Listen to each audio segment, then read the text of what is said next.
Y'all remember when I was talking about what iconic movies everyone and their mama seen, but somehow you haven't seen? Yes. Yeah, well, I got another one. We talked about this on a previous episode. I think Chevalier, the last or 2 episodes ago. Hmm. I've always lived in a house with a copy of The Color Purple, and I've never watched The Color Purple Which I in its still entirety. can't believe. That's a black staple. Look, I here's the thing. It's one of those things. It was like a mom movie. Like my mom would be watching it, and I'm like, I ain't want shit to do with this. Like it's not Pokemon. Well, that's the thing.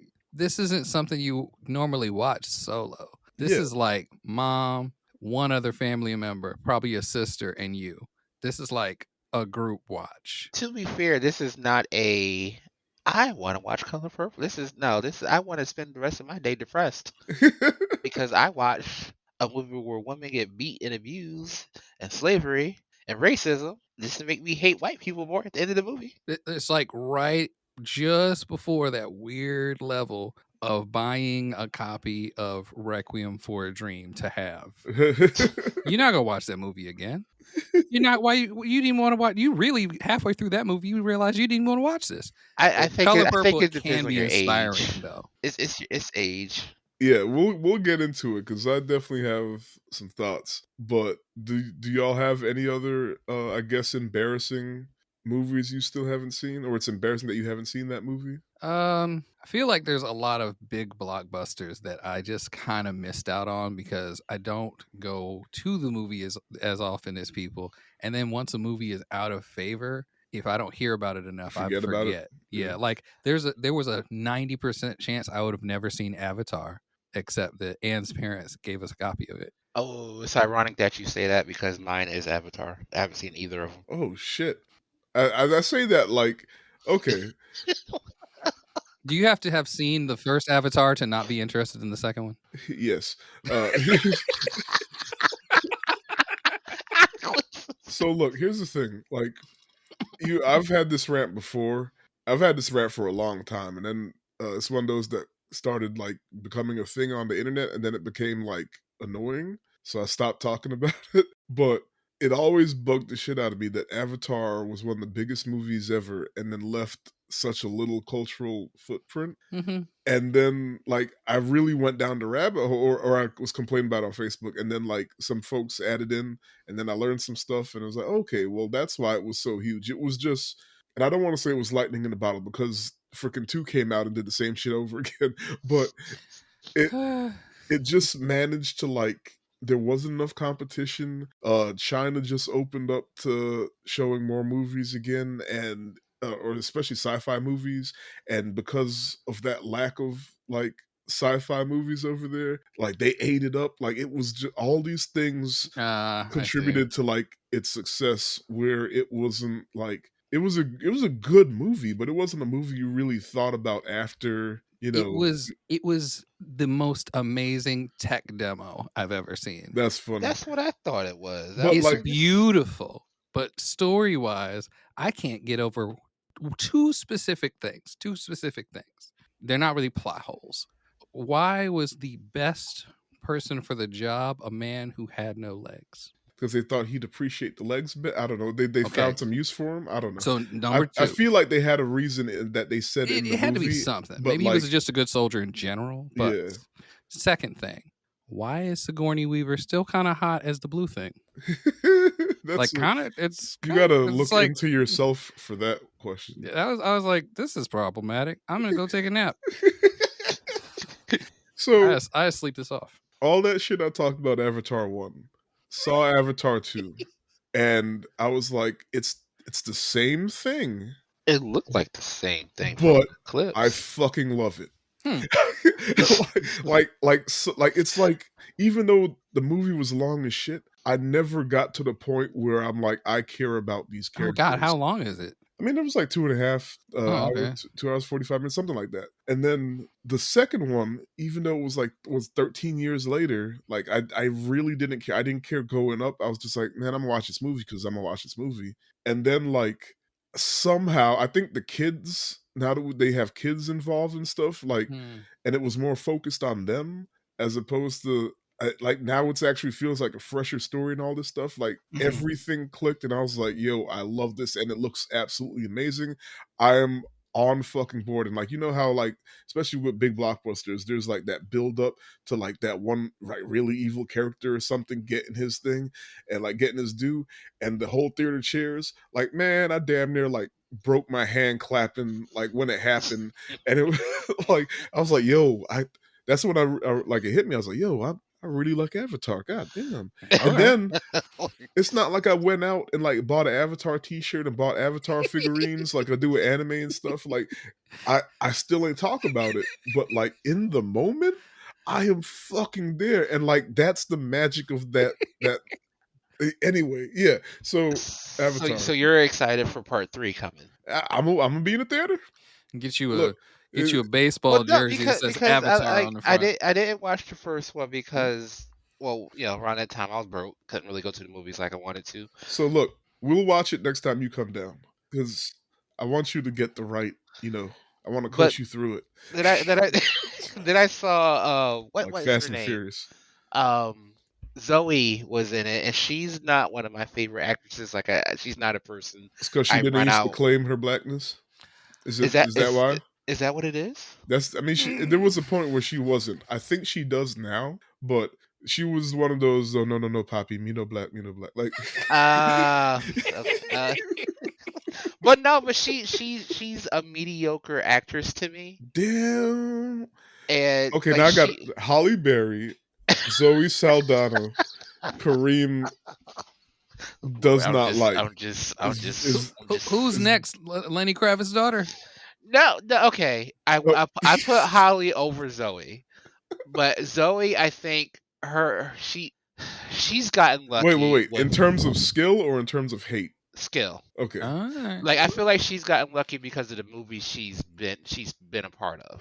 I think after Samuel Jackson is her for like the movie she's been in and like total gross of those movies because Uh she's huh. just been in some high ass franchises. Yeah, Yeah. but no, she's just been in big blockbuster movies. But I've always been like, meh, Oh, man, you're here. You know, you were a plot mover in Drumline. That was cool. That was cool. Hey, You so disrespectful. and then when Nina came out, that just turned me completely off. Mm. Hmm. Okay, so I watched that,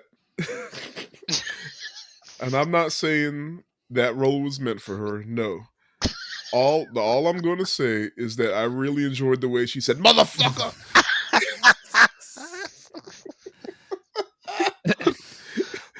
Like she said like 92 times in the movie, and I was laughing the whole time. But that's all I got to say. Okay. Anyway, on that note, welcome. thank you for joining us today. If this is your first time with us, we're the secret group of brown kids. Who are the secret group of brown kids? It's a secret. But you might be able to find us hastily packing up our instruments in the juke joint when somebody wifed and showed up and they there the side piece and our little fiddles cost way too much money to get busted up. So we trying to avoid this ass whooping that's about to happen. And my name is Tiffzilla, your host. On this podcast, I make my friends watch movies with me and talk about their feelings. And on the panel today, watch this with this dog so that he may learn about his culture. Tim. Watch this with his plants so that they may learn about their culture. Kareem. Yep, because they are black. My dog, he forsaked me. He got out the bed, but the cat came in and Cat she said, I stayed the got whole you. movie. I was like, all right. Then she said, Poppy, me no black. No, this is a musical. Yeah, they turned it into a Broadway show, and No, no, then I mean this version is classified as a musical. There isn't. how There I are don't know. songs, there but were they're two not songs. plot-based songs. There were two songs, and the songs don't progress the plot. That's like Yeah. that's what the crux of a musical is, Let me right? look it up. Make sure I'm not lying about it. Look, so just because it's on the internet, don't make it true. There's so many Even little if it's IMDb. touches. Like Look, this you can movie, contribute to IMDb. it does a good job. I really enjoy it, but like watching it as an adult is so different because there's so many like things that you have to like dig up from context Mm. that I bet are in the book. Like, it's very clear There's that a Suge few. is like affluent because of having a recording contract, but they don't put that in your face. Yeah. Yeah, there's a lot of things like that where you're right. Because like my thing is, you know what, I'm gonna get to it. I'm gonna get to it Hmm. because it's funny to me, and every time I bring it up, I'd start laughing. But yeah, you're right. Okay, if you haven't put it together, we're watching The Color Purple this week. I think we've said it like 5 times, but yeah. Uh, you keep digging, Kareem. I'm gonna keep going. So, if you don't know, a black Southern woman struggles to find her identity after suffering abuse from her father and others for 4 decades. That's why this movie's so long. 4 decades. Funny, every time I brought it up, like starting with you, you're like, "Ain't that movie 9 hours?" I brought it up to like some other people, like, "This is what we're doing this week," and they're like, "Ain't that movie 3 hours?" So I started watching it last night, right? And then I dozed off, not because of the movie, just because I'm a dad on a couch. I dozed off, and then I woke up and I was like, man, if I put the movie back on, I'm just gonna fall back to sleep like I've been doing. So I played some video games, got me like up and running again. Started watching the movie, had to use the bathroom, came back, watched the movie again, and finally I finished at 5 o'clock in the morning. And I was like, yo, it really took me 9 hours to finish this movie. I'm so mad. Kareem put a curse on me. Said, "Gonna take you 9 hours to watch this movie." Until you do right by me. You'll never finish The Color Purple. So yeah, it came out in 1985. It had a 1987 re-release. Currently streaming on Max. And the reason we're watching it is because I said it in the beginning. I ain't never seen this, and I've always lived in a house with it. Also, the remake is about to come out. Yeah. The remake is definitely a musical. It's based off the Broadway play. So yeah, like they got songs in the trailer. There's 2 songs in this movie. So I don't know what you're talking about, or what IMDb's So talking you about. can beat your spouse to a jaunty tune. Look, this is see the smack. So I was a grown ass man. I was like 30 years old when I found this out. Steven Spielberg directed this movie. Yeah. I didn't. I mean, I barely finished the movie, or I barely saw the Wait, movie. wasn't it Steven Spielberg / Oprah? Nah, I don't think Oprah. No, it. So here's what it is.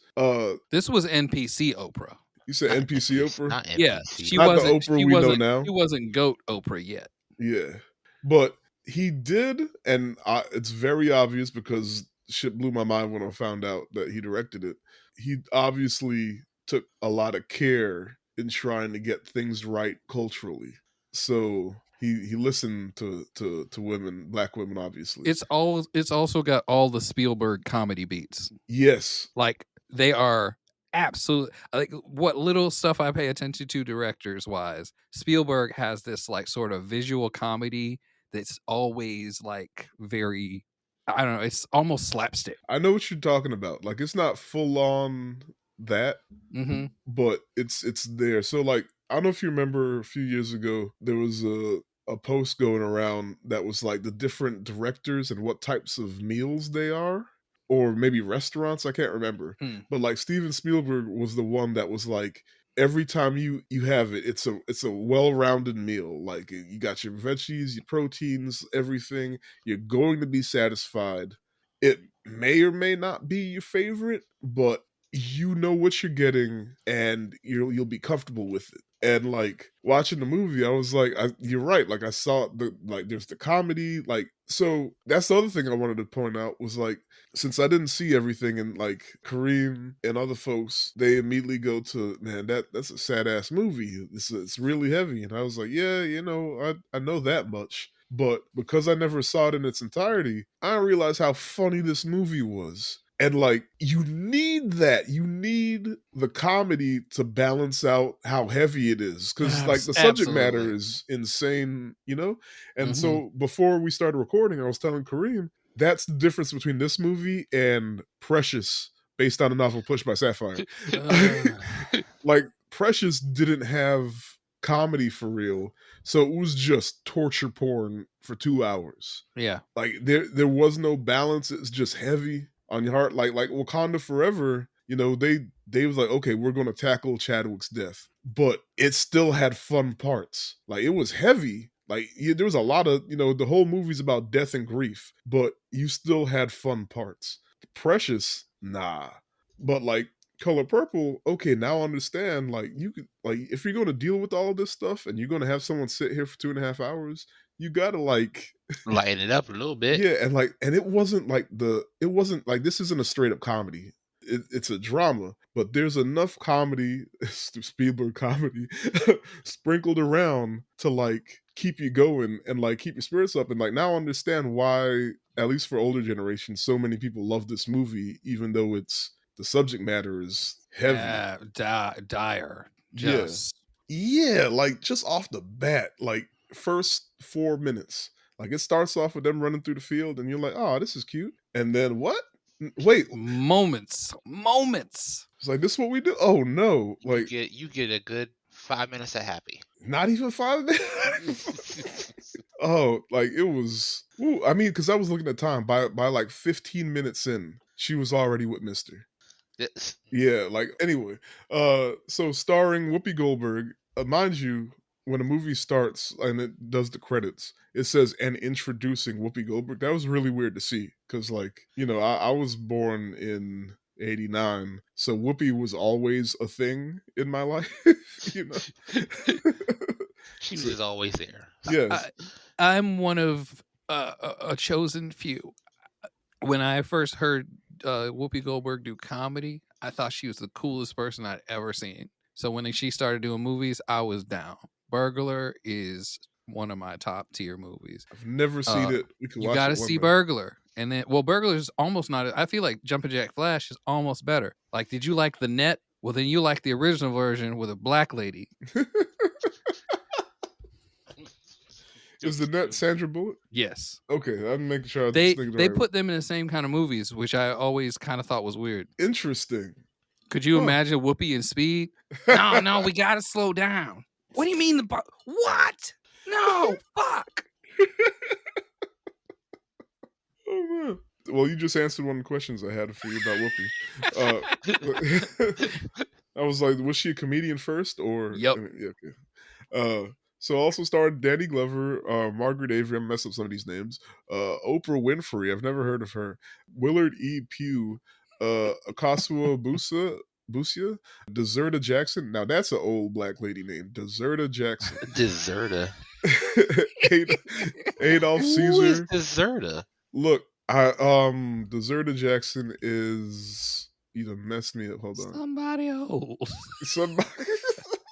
Oh, I gotta look it up. Funny, Deserta Jackson is young Celie Harris. Oh my god! Oh wow! I mean, she old now though. She was also in Sister Act. That's funny. As teenage girl number 1. But yeah. Side note, I remember. I think I was talking to Cherry about this way back when. She was like, I'd totally be down for bringing back old black lady names like Essie. We were talking about baby names and stuff. My mom's name was Vernell. My grandma's name was Inez. Oh yeah. I have an aunt named Carletta. I got a Carlotta. I think we do need those heavy names back. Those names with hard meaning to make the child turn into something. I do believe there's power in the name. I don't know what deserta means though. The power in Timothy David White is to get mistaken for a white person on the phone. Look, that's what that one does. It's your superpower.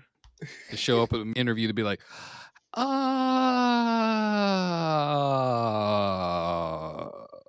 so you're Tim. Yep. What's up? Look, my name is Tifron. They already know. My applications get thrown in the trash before they even got a call. They can't even put their hand on yours. It's like a force field. They're like, uh-oh. Well, just keep moving around on the desk. Like, well, all right then. Amy, that looks good. Also starring Ray Don Chong, which is our second Ray Don Chong movie. Yeah, boy. First being our unhinged ass episode, Commando. I didn't know that was Tommy Chung's daughter, or Tommy Chung. Yeah, Mhm. yeah. Until you told me in the Commando episode, I didn't. Yeah. It's funny now. I'm wondering how many other movies she's about to pop up in. Yeah, if we stay around like the mid '80s, it'll be a lot. Okay. Dana Ivey, Leonard Jackson, and Lawrence Fishburne. One of my favorite I actors. completely forgot he was in this. Back then, he was Larry Fishburne. Yep. And written by Alice Walker. The screenplay was written by this dude from the Netherlands named Menno Meyjes or something like that.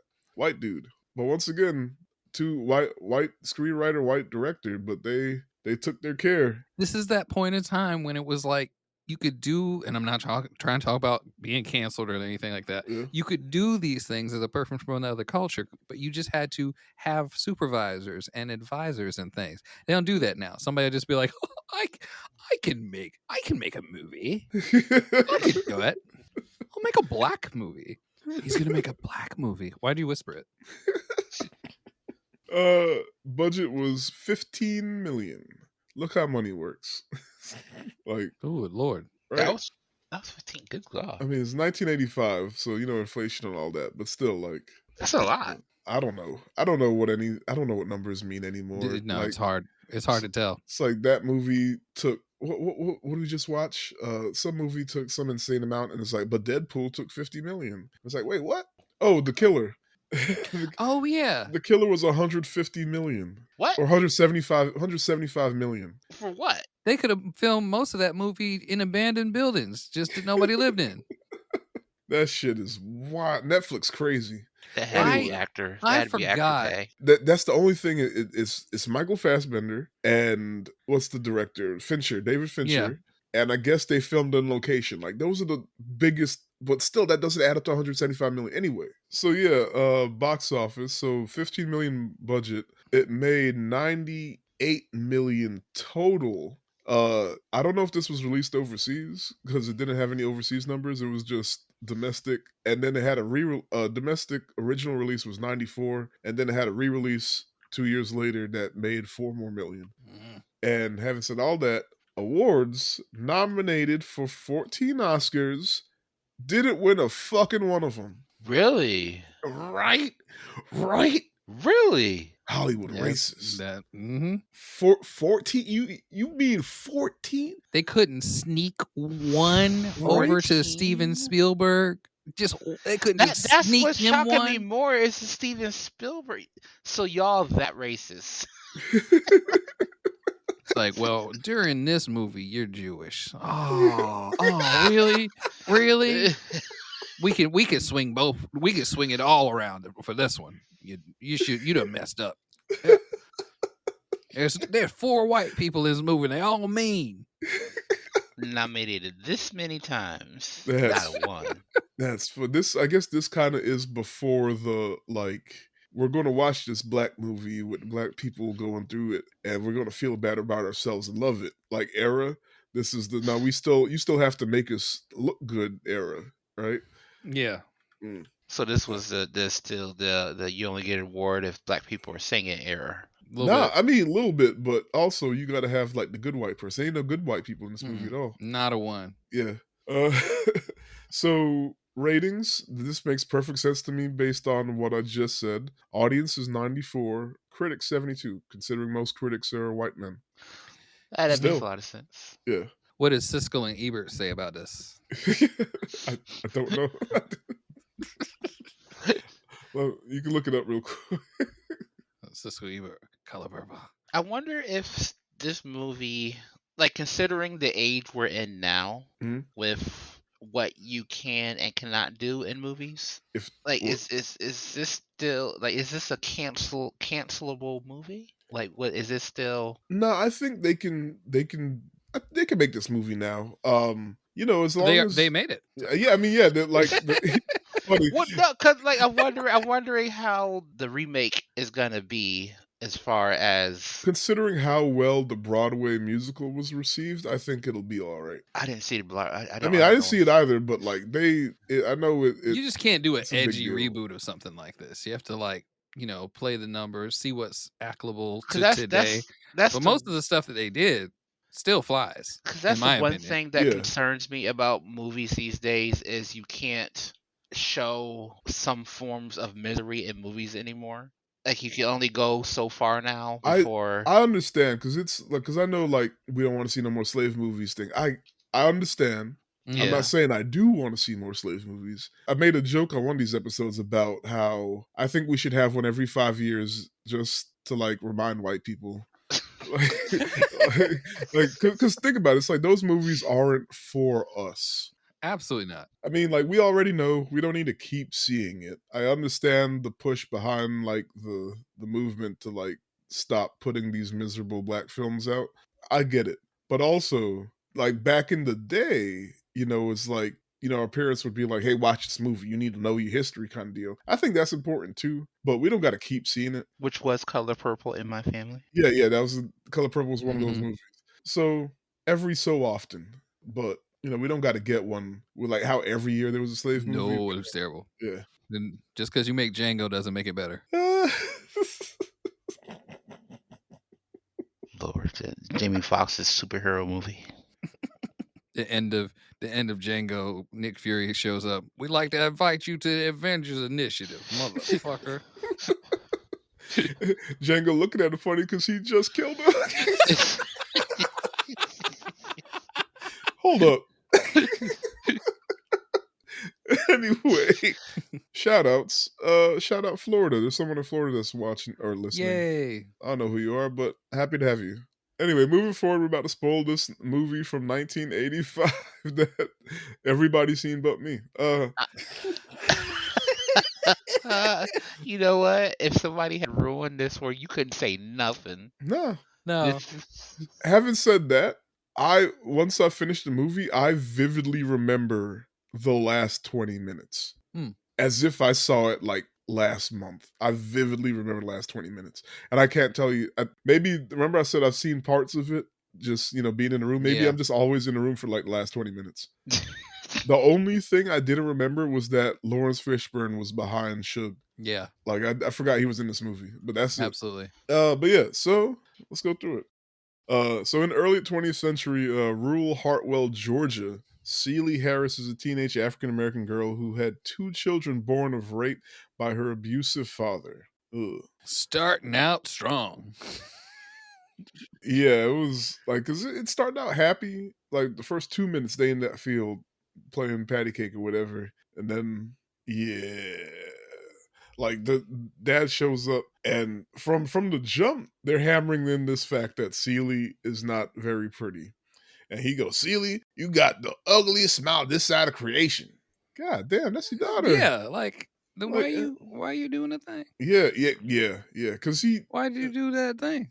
Just Man, throwing that out there. it's some backwards psychology. Oh, yeah. Like it makes sense, but it's evil. Like it's evil. It's evil. Yes, truly. And then like she's having a baby, and he pop in like, "Ain't you done yet?" That Man. Anyway.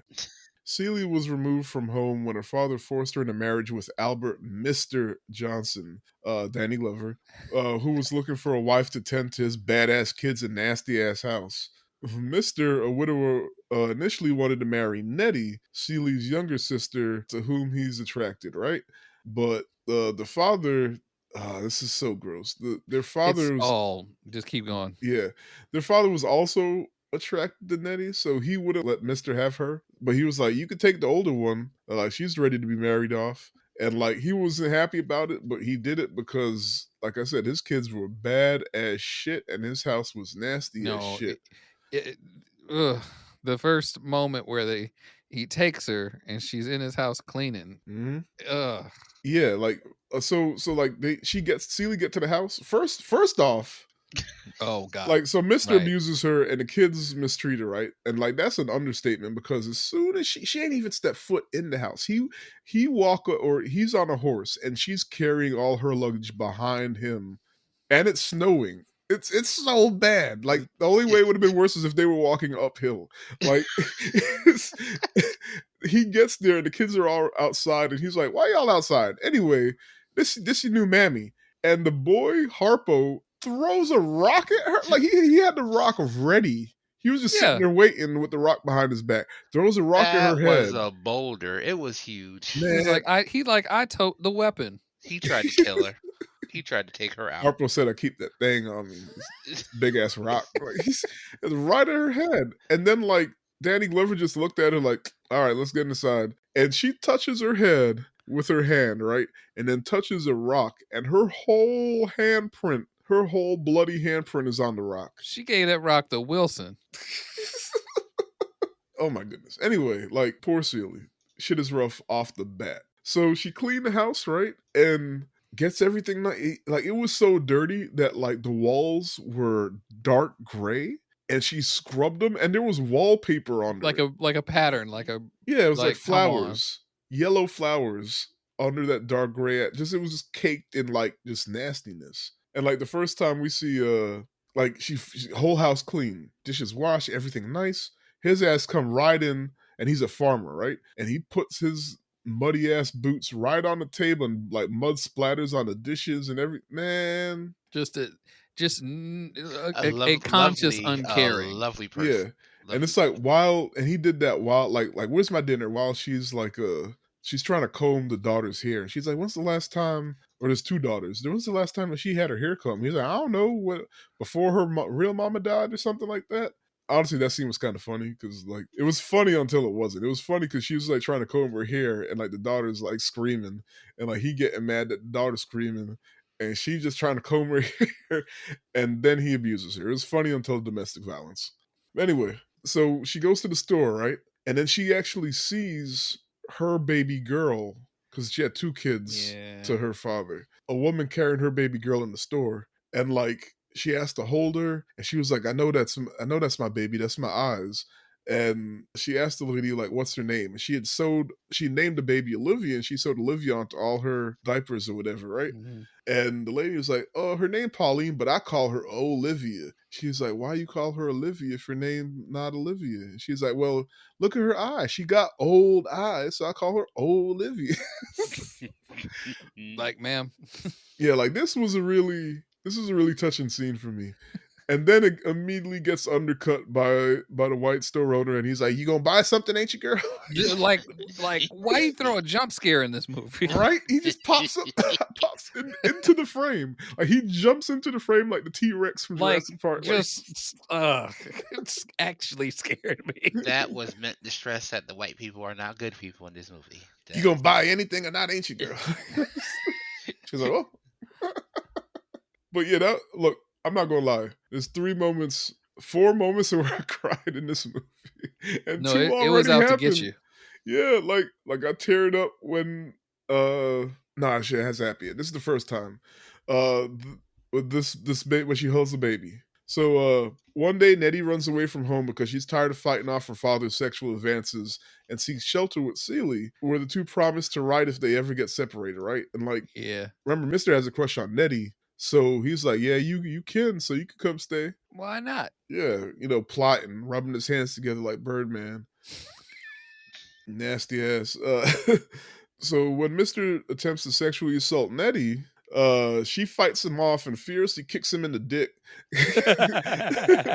But like he limps back to the house and like he starts snapping, like he throws all his shit out and he kicks her out the house. And like as she leaves, Nettie promises to fulfill the promise she had to Celie that since they're going to be separated, she's always going to write. And like she yells back at Mister, nothing but death could keep me from it. All right, so like, that's a big deal. So backtrack a little bit. When Mister got stomped in the nuts, like that leading up to that scene, like you don't actually see him like do anything to her or like her actually like kick him, but you know what happened, right? But like leading up to the scene, like she was going to school and he was like riding the horse next to her, like trying to do tricks and shit. Trying to impress her. Yeah, and she's just like this nasty asshole. Like she was scared for her life, And this moment is where I realized I was like, dang, I can't get nobody on this episode. This is why. It's some difficult subject. Because at this point there was only 2 jokes, maybe 3 jokes. I didn't realize the jokes were going to keep coming, but like it's still tough. Like at least they're getting a lot of the heavy stuff out the way. Like Yeah. this is like 40% of the shit already, right? It's rough, Yeah. but then at some point it tapers off and it lets you realize the rough stuff is still going on by context. Mm-hmm. It's not as in your face. Yeah, I just realized I didn't write down the quote that actually like wraps all of this up with a bow. And it's literally the what the movie's named after, the Color Purple quote that Mhm. Suge says at the end. But like that explains like or not explains, but it kind of gives some context to like, okay, there's all this bad stuff, but then you take in what good you can and Yeah. like the little jokes that happen along the way and like the little tender moments, like Mhm. that all that is to counterbalance and outweigh the negative Right. stuff. Not saying it justifies it or anything, No. but it's because of all the bad, you have to appreciate the good that much more. And I like I'm gonna say this. Why don't kids carry their books to school in a belt anymore? Wokeness. That's why. it's the woke mind Everybody virus. too woke. Thank you, Elon. I got a belt right now and I have books. What's keeping me from it? Wokeness.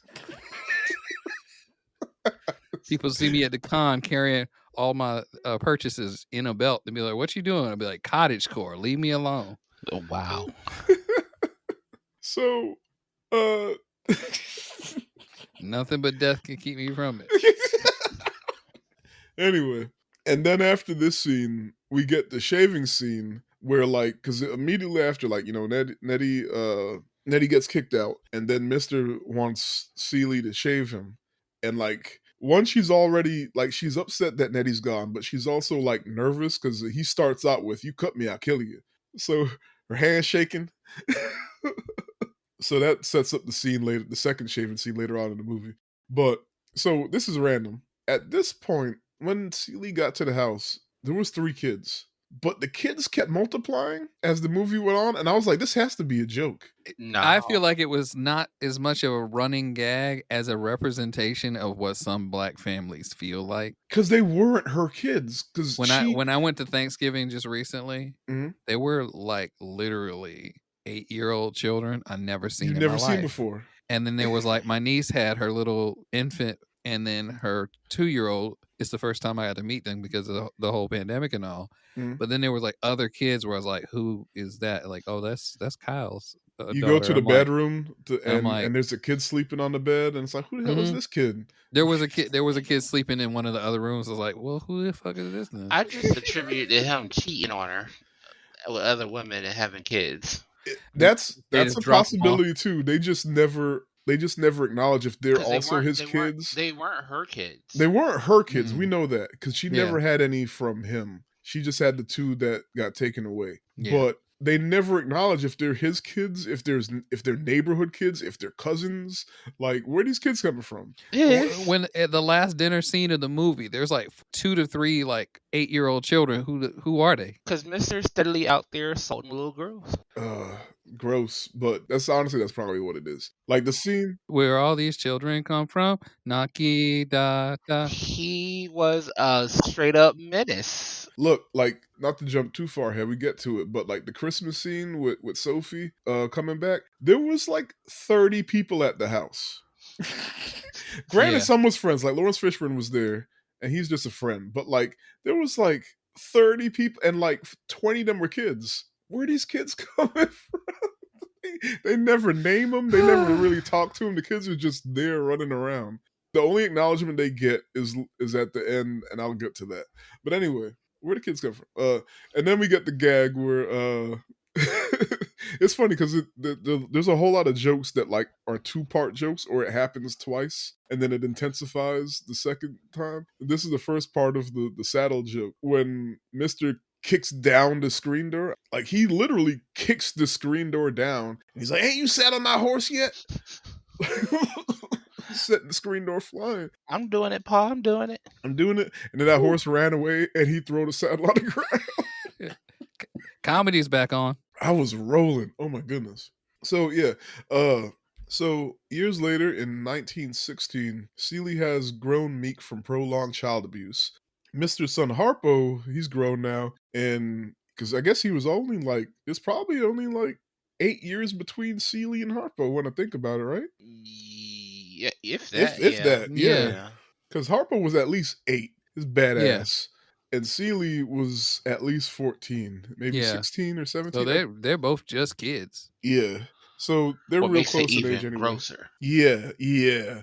But so Harpo's grown now, and he marries an assertive woman named Sophia, played by Oprah Winfrey. And Seeley envies Sophia's self confidence and advises Harpo to beat her. Well, the slide on that is that Harpo asked his dad, and his dad His dad was tells more him, explicit. He yeah, was more explicit. Like, he you gotta said, "You beat her need to." down. You can't have her. The only way you're gonna listen is if you hurt her. Why, Yeah, like, And like her, he like said, "You got to children? knock her down a peg." Seeley Yeah, just sort of reinforced it, yeah. He but was she like, got That's the because brunt all of she the knew. blame. yeah, because That's they all had she like a knew and little understood. that exactly like it wasn't that malicious, right? Mhm. Like it was just like they Harpo and Sophia had a fight, and Sophia storms off, and he was like, "Seeley, what am I supposed to do with Sophia?" She's like, "Beat her." I don't know. Beat her. Which made it sad. It made it more sad to Yeah, me. because Yeah. that's all she knew. Like when the woman don't act right, you hit her, and that's what she said. So this is this is one of the iconic scenes. So Harpo freaking goes and hits Sophia, but she fights back, and like then she confronts Celie about it, and like she has a black eye, right? And like then she explains how like she been abused too, but she ain't about to sit there and take it. And she threatens to kill Harpo if he ever beats her again, and she tells Celie to do likewise to Mister. And after years of constant abuse by Harpo, Sophia eventually leaves, and like he takes the children, right? But this is the You told Harpo to beat me. this is the line. You told Harpo to beat me. All of my life I had to fight. I had to fight my daddy. I had to fight my uncles. I had to fight my brothers. Girl child ain't safe in a family of men's. But I ain't never thought I'd had to fight in my own house. I loves Harpo. God knows I do. But I'll kill him dead if I ever let him beat me I before kill him dead. I kill him dead before I ever let him beat me. You want a dead son-in-law, Miss Seeley? You keep advising him like you doing. And then Seeley goes, this life be over soon. Heaven last I was like, heaven damn. last always. She was That's a little heavy. death. Look, and Sophia got like, she already peeped Seeley's card that she done been beaten into submission and whatever. So even with her saying this to Seeley, she still kind of feels sorry for her. Yeah. So it's not a straight up like, fuck you. So when she says this shit back, heaven last always, Sophia's like, girl, you ought to bash Mister's head open and think about heaven later. It's like you get that brainwashing fix, girl. Right? She wasn't wrong. Look, she was not wrong. Like, I feel for Sophia because, like, obviously she, like, literally, she said it. She had to fight all her life. And we'll get to it. But yeah, that was rough. But also, like, that's one of the most quoted lines from the movie. And it's like, oh, that's how that went down. Yep. You ought to bash Mister's head open and think about heaven later. So it's my favorite line, I'm sorry. So Mr. and Harpo bring home the ailing Shug Avery, a showgirl and Mister's longtime mistress. Seeley, who has slowly developed a fondness for Shug through a photograph sent to Mister, is in awe of Shug's strong will. And like, compared to her lack of will. And like she nurses Shug back to health, and Shug in turn takes a liking to her, writing and performing a song about Harpo's newly opened juke joint that he operates with his girlfriend Squeak. Squeak being Ray Donchon. So these scenes this is in this chunk of the movie we get that scene with Mister trying to cook for Shug, because instead of just asking Seeley to do it, he really loves Shug. Like He wants the praise. yeah, he's like, I'm gonna cook for you. I'm gonna cook for you. He didn't know how to get the oven hot. he just kept putting more wood, and he says, "It's not hot enough. It's not hot enough." Mind you, he just put the wood in. So he goes and he gets kerosene, and like this whole time, Seeley's sitting in the rocking chair just watching him. Actually, this might be one of my favorite moments. Seeley just watching him in the rocking chair as he tries to make food. And then when he goes and he gets the kerosene to pour in the already lit stove, and it cuts back to the rocking chair, she gone. Empty. She's out. She gone. Oh just shit. jets. And like I said, the comedy, once the comedy is back on, is steady and it Yeah. is visual, and you get it every time. Oh my god, like the pants hitting him in the head, all that oh, it's so funny. It was so funny. And then he finishes cooking and like whatever he got on that plate, I don't know what the hell it's supposed to be because it's black. He goes upstairs, he brings her the food, and you just see the food fly out the room and onto the wall. So So you Celie trying to kill me? Look, Celie goes and makes good food and like slides it into the room, and then she hid in the corner waiting for it to fly out and hit the wall too. And but it didn't happen. She just sent out the empty dishes like right away. Like she gobbled that food up. That shit was so funny. And then like in the juke joint scene, like when Suge was singing, just some of the shit that the old black men were yelling out. Hell, I drink your bath water. You could catch a fish without a hook, girl. What? That's Look, I mean, I'm married, so I'm not about to go out and use this line, but I want I might use somebody some to of them. look. Just try that. You could catch a fish without a hook. See if that work and tell me. I'm go outside and go to the grocery store. Catch a fish by the hook. And just look. Oh my goodness. Look, I need to write that down. Dang. Also, I didn't know that this line was delivered by Ray Don Chong. That's when we get the Harpo, who this woman? And oh my goodness, Sophia, look, Sophia threw her ass across the room and then into like Into the the hole. hatch, the hole. There was like a hatch that you could, because it was built on like a swamp or something, so there was water under, and she threw her into the hole like a basketball. Oh my god! And then she came back up all wet. Harpo. Harpo, who this woman? That's his wife, man. Look. No, it's like as soon as she like came into view, I was like, which way is she taking this voice? Because she's you and I don't think I brought this up in Commando. She loves doing voices. You can tell. Oh, I didn't know. Everything she's in, she just has this way of like she just like, it's not overacting, but it's like, what is she gonna do? So when she's just like, Hoppo, who is this woman? I was like, here it comes. And she gets thrown like a basketball. So this scene also, or this part also, like I had a team lead at my last job. I think I was telling you about him. He always quotes movies, but I don't always realize where the quotes come from. So sometimes I think like he has a bunch of lines he says, and I guess they're all movie quotes is what I'm realizing, and I just don't know the movie. But one of the things he always would say is, "Whoop, time to go." This is that line always, even when I was a kid, that was like, that's dubbed in. Yeah. That's after the fact. Because he did not move his lips. He was just shoving his guitar in the thing. And it's funny because she fat, so it's like she got that big aggressive woman energy. Her name is literally Squeak. Well, it's not, but like, girl, if you don't shut up. That laugh she did too. That Yeah. I'm mad you remember this movie so well. I've seen it too many times. Oh my goodness. Just for her to end up in the swamp. But one thing I will say, by the end of the movie, all of them are friends. Even though like they didn't, I don't want to say they shared men. It's more like the men shared them, Yeah. But that's what they understood it's that. because even though she was the other woman, Yeah, the she was men were getting dirt. mistreated too. The men were dirt. Yeah, all like which united all the all of women. them. Yeah, so that was actually kind of beautiful. But man, this is before they got there. Because the only decent dude around was Lawrence Fishburne and Suge's husband. Suge's husband. Yeah, that's the only ones.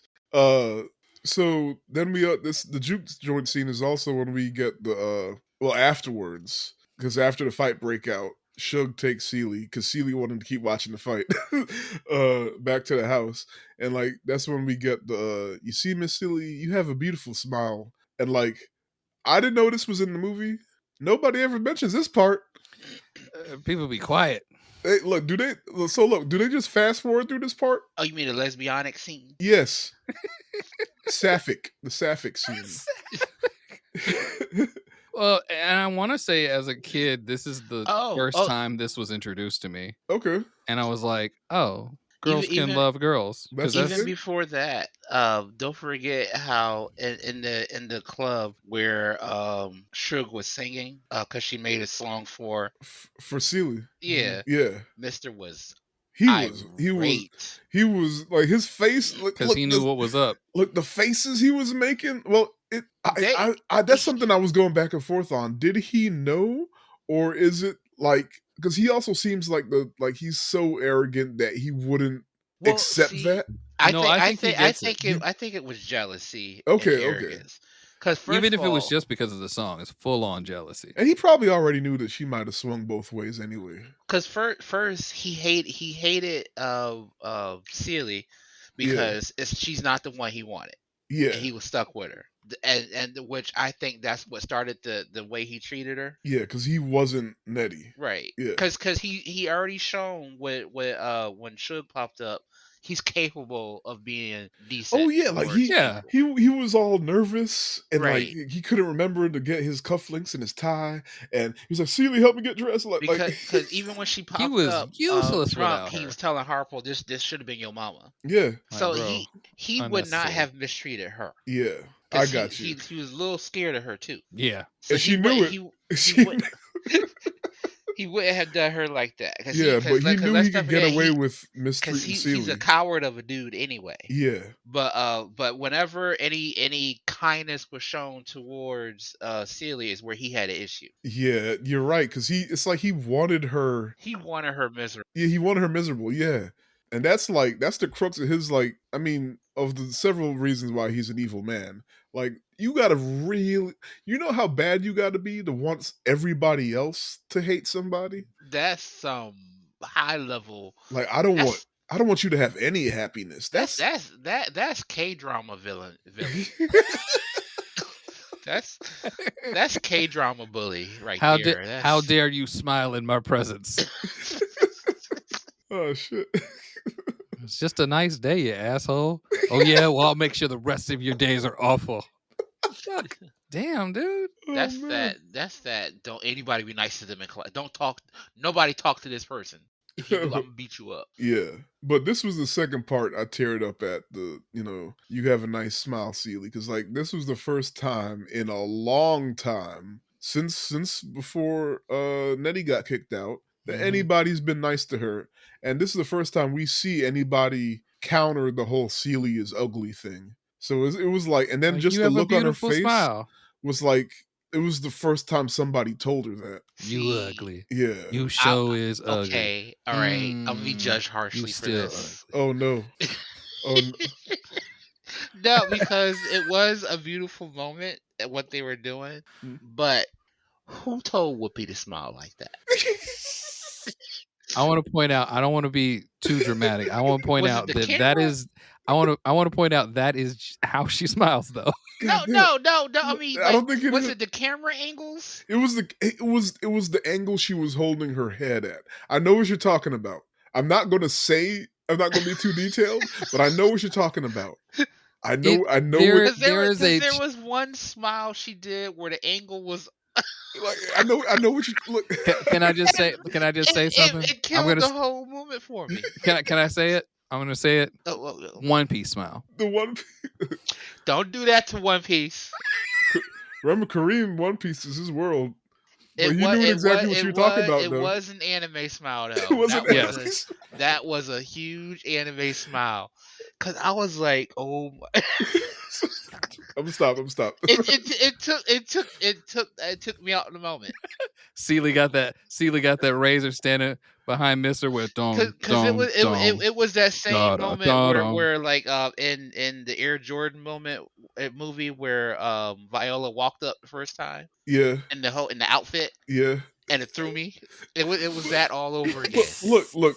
And Okay. for me, I thought it was a cute moment because it's almost like she doesn't. I'm not gonna say she didn't know how to smile because we see her smile like laughing stuff when she's hiding around the corners and stuff. Yeah. But like I would it say was she like her smirked purposely before. trying to smile, but she Yeah. didn't know how to purposely smile. Yeah. As a Like person who is asked to smile in a picture and immediately loses control of their face, yeah, I understand. it's that yeah. Cause she did it again because she got complimented on it and she never gets complimented, Mhm. so she felt good. So she's like, I'm going to smile again, but she was thinking about it, so it just came out. Yo, for And her real shoulders went up and like for yeah. real though, how many takes you think they had to do because Suge kept laughing? You ain't shit. Until you do right by. No, because Suge kept a straight face the whole time. She's a thespian. And we,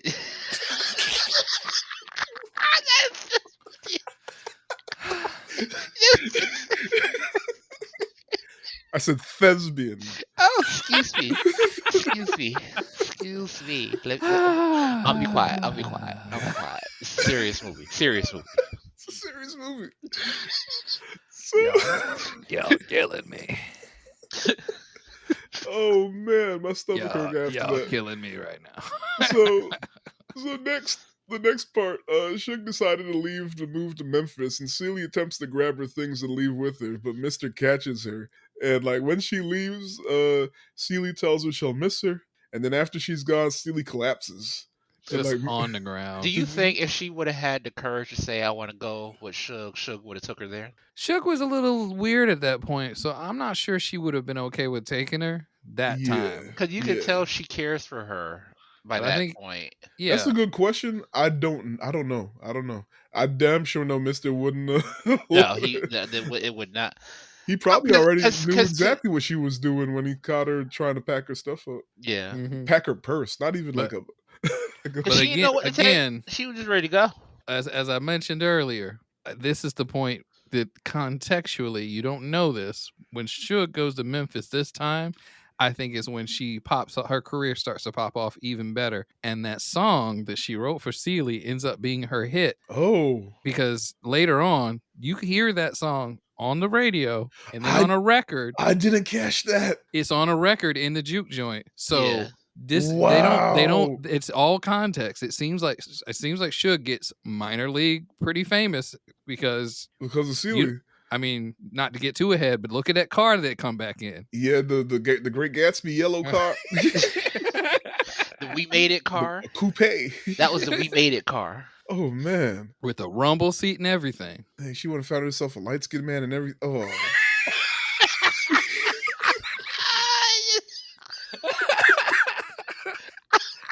I didn't catch that. She roll up with Gomez Adams like Suge, that's French. And he was just happy to be there. He's just happy to be there. He didn't give a damn. Because he don't live there. He don't live there. He's like, this is that's you visiting your wife's family. Yeah, and he's he there. just wait until it's over. But he was she told you all the stories. She gave you the lowdown before you got yeah, there. so you knew who everybody was, and like, but then, so he started off messing with Mister just a little bit, but then they became friends because they both drunks. But yeah, oh my goodness, we'll get to him. That's funny. Good catch, Tim. I over my head. So Sophia. Now we're back with Sophia, and like Sophia's beaten in the prison following an altercation in town with the mayor and his wife, Miss Millie. Miss Millie was like, "Oh, your kids look so clean. You want to come be my maid?" And Sophia snapped. Rightfully so. I wouldn't say rightfully so. I mean, yes, she was to some degree in the right, but the snapping of it wasn't necessary. Yeah, like she should have been upset. I understand why she got upset. The hitting was, you should have known. But like she knew what was going to happen. Yeah, she should have known but she lost it. She lost all of it. Mm-hmm. Because she even was calling the sheriff for help, and this man ran over and gun butted her. He whipped her dead in the face. Yeah, like the only cognizance that she still like had was like, yo, get my babies out of here. Yeah. And like, shout out Lawrence Fishburne. Cowboy Curtis said, I got him. Even that moment, they made it to try to make it a little bit lighter because of the way Whoopi, not Whoopi, the way Whoopi fell unconscious. Whitney. Whoopi. Oprah. Oh shoot! Wait, I'm saying Whitney. Oprah. We all wrong.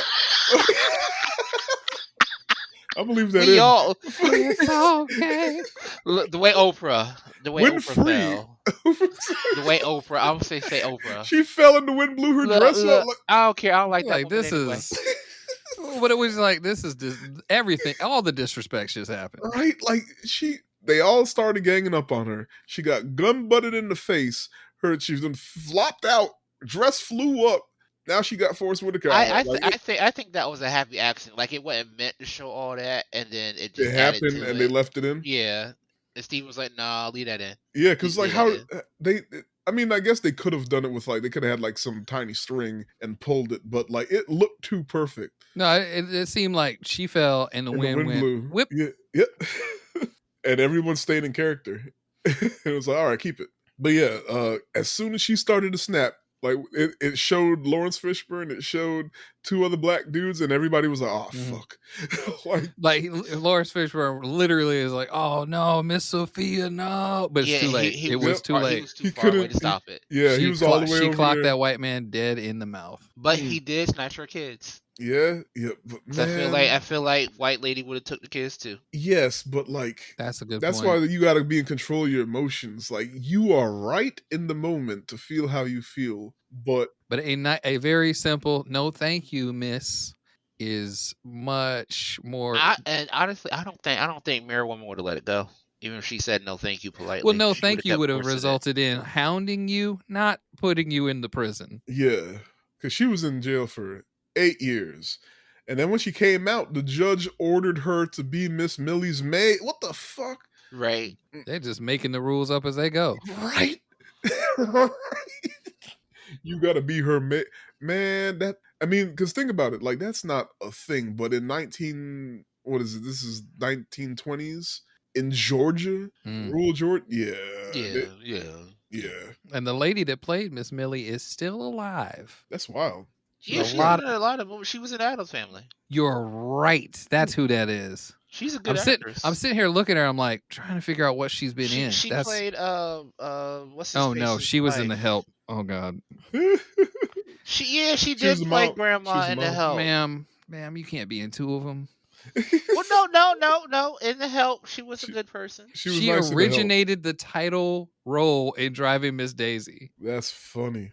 She in 3 of them. Oh no, so man! They found her role, and that was it. Man, they she's the Liam Neeson of racist movies.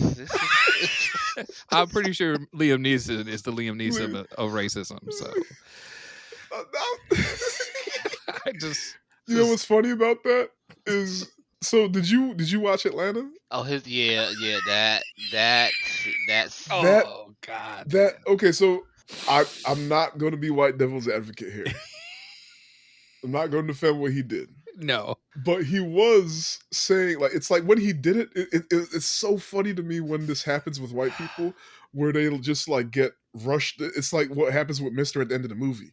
It's like they just start confessing shit. And he was like, this is the first time he like said it, and he was in an interview and he was like, yo, I was really fucked up for that. And like, I don't know why I did it.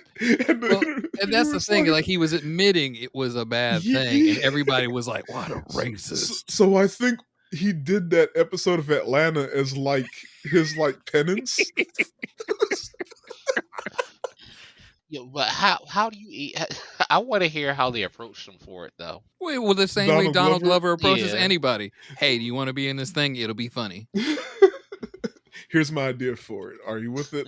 Don't distrust me. Like think about like I don't know if you ever seen I don't know if this is a part of the episode or if I just saw it on an interview or something, but like when Wayne Brady explains how Dave Chappelle convinced them to do the Wayne Brady gonna have to show that was an interview later, yeah. Yeah. He was like, Dave, I'm gonna lose my job. He was like, just trust me. As soon as I saw that, when I was watching the Atlanta thing, I remembered back when Liam Neeson also did the the Key and Peele thing. Oh, the Because they would always be like, well, "Oh, Liam Neeson's Neeson's," the and then valets. he literally did a bit with them, so he was down. Mm. He probably just like he's like, I don't know, it's better to do this and have a good time with it. Oh, yeah. And I think that was the best way to, because he could have been saying, "Guys, I'm sorry forever," and we wouldn't care. But if you, it's like if you get in an argument and you make the other person laugh, it's over. Yeah. But yeah, where was I? Now all I'm thinking about is Liam Neeson's. Liam Neeson's though, straight tooken. So we're still in this part. So yeah, so she comes out of prison. She gets ordered to be her maid, and Miss Millie agrees to let Sophia spend Christmas with her children, but then recants when she's frightened around them. No, for a day. For a day, the whole day. She's like, not even a full day. I'll come pick you up at 5 o'clock. Yep. Look, I'll drive myself home. You're going home, Sophia, for a day, for a whole day, just a day. So like, she drives her there. Everyone's there. Everyone's happy. She's happy. She's touching everyone. She even holds Harpo's hand. Ray Don Sean's happy to see her. Sorry, Squeak's happy to see her. Like everybody, all these random ass children happy to see her. It was like heaven for 5 minutes. And then this bitch, Miss Millie, outside couldn't figure out how to get the car into gear. And then like the Lawrence Fishburne and them were like, hey, we stop trying to drive. She just kept trying to drive. She just knew she had it. And they're like hopping on the car to be like, yo, chill, you about to She didn't hit a tractor twice. Yeah, she hit the tractor. And then she see all these black dudes around her. She start freaking out. She hop out the car, start hyperventilating. And she's like, nah, well, I need to go home. And then Sophia was like, okay, well, I can get Lawrence Fishburne to carry you home. She's like, nah, I don't know him. She's like, well, I could get my sister to, and she's like, I don't know her. It's like, man, you done. Yeah, but that part was rough. So next, Suge returns to Celie and Mister's home with her new husband, Grady. So this has been, some time has passed. I don't know if they told us how much time passed, but anyway. No, they didn't. Safe to assume like a year or something, right? At least. Because they all still look the same. She just I was trying to wonder why they I guess released Sophie from the slave ship. Oh, the maid? Yeah. I think eventually enough time passed. Somebody younger. I was like, did Millie die? Look, like, because hopefully. I think she's still alive. I think Sophie was just like, she couldn't read or she couldn't see anymore. Because she came back comatose. Yeah. She's not doing good. She was a shell of her former self. And her eye. I was like, what? Like, what did they do to her eye? Oh, I thought the gun butt did that to the eye. Yeah, all that. That's where he hit her. But all that. Yeah, now she got forced with a car. I'm like, man, I don't know if that's how it works, but don't say ooh like you didn't see the same joke 3 episodes ago. You don't know me. So yeah, her new husband Grady, and in town on business. Okay, so they came in town on business, but what was the business? They were just hanging out at the house for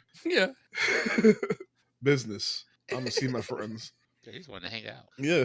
So Grady and Mister become intoxicated while Suge checks the mailbox. Oh, you didn't bring up Suge and her father. Oh, I did skip that part. Well, up to this point, there's been multiple times where she wanted to like address her father, just talk to him, just like, he's the preacher at the church. She's the one married. Which honestly is the reason why I think she kept coming back. Oh, that makes sense. That makes sense.